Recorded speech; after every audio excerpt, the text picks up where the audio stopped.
Just wait there.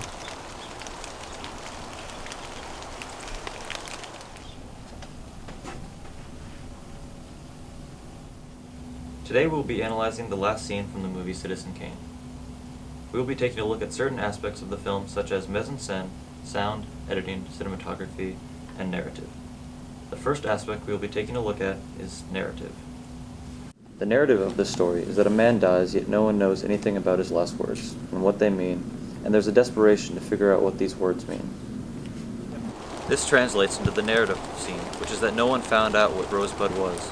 The legacy of Mr. Kane is lost, and this is evident by key shots in the film. The first shot is that of the furnace. This is important because his employees are burning his materials. We know by watching the previous scene that all Kane has left are his possessions, and now that they're being destroyed, there will be nothing left of his legacy. The next shot is the close-up of Rosebud being burned in the furnace.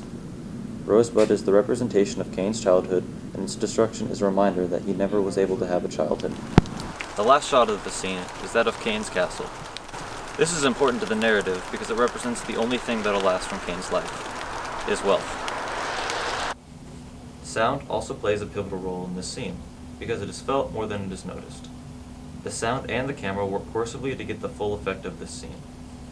At the beginning of this scene, we barely even notice the music. It's there, but at this point it serves no visible purpose to the movie.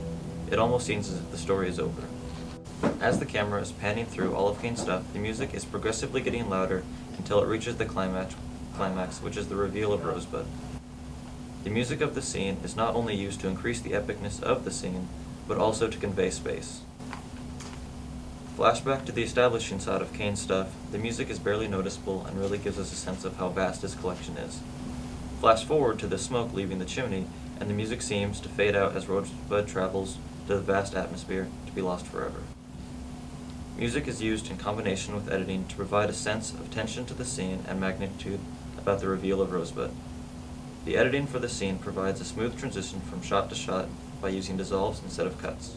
We start to notice editing in this clip beginning about a minute into the clip after establishing a shot of all of Kane's stuff.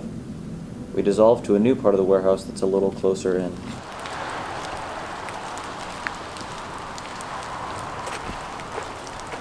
This, paired with the conversation before with the reporters, only adds to this suspense that the audience will soon find out what Rosebud is. When the camera finally does focus to an object, the editor goes to a cut rather than a dissolve. The editor uses dissolves in this clip to travel further distances than cuts. See how in this scene a dissolve is used to take us smoothly from a long shot to somewhere in the warehouse. Instead of using more time zooming in on a part of the warehouse, the dissolve allows the editor to move seemingly anywhere in the warehouse without consuming much time.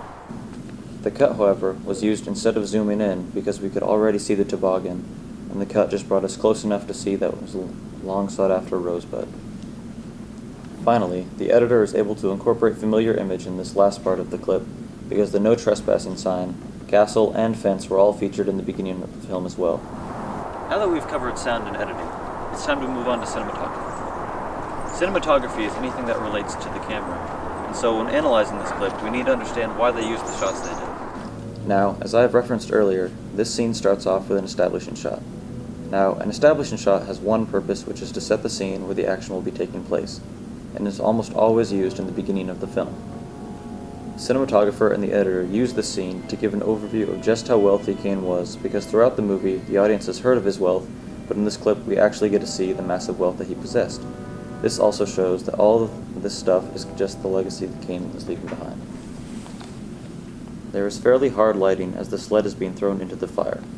This scene is not meant to be romanticized, as it is harsher. As the sled is being burned, lighting is still not soft, even in the fire.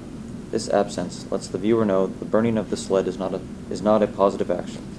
The cinematographer uses a short focal length on the fence and a no trespassing sign. This may be to suggest the mystery of Kane's life. All we can see is the outermost layer that warns the viewer not to enter. It was the accumulation of all these elements that made this scene a powerful ending to one of the greatest films of all time.